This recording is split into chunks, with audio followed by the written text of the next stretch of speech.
Hey guys, I'm going to show you my Lego puzzle box. Now this one, I think of a nose and two eyebrows. So let me show you how you solve it. So you start by taking the nose off and you get the inside and you take it out.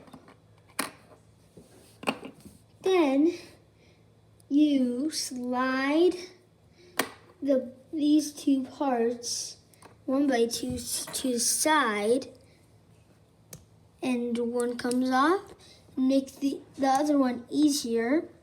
And inside is your $100 bill.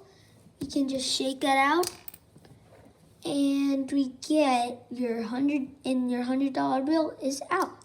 Then you just undo it and put the Lego money back into the box. Very easy. Then you shut it up. Then you put it back into the little place. Then you put the nose back on. And that is my Lego puzzle box. Please subscribe to this video.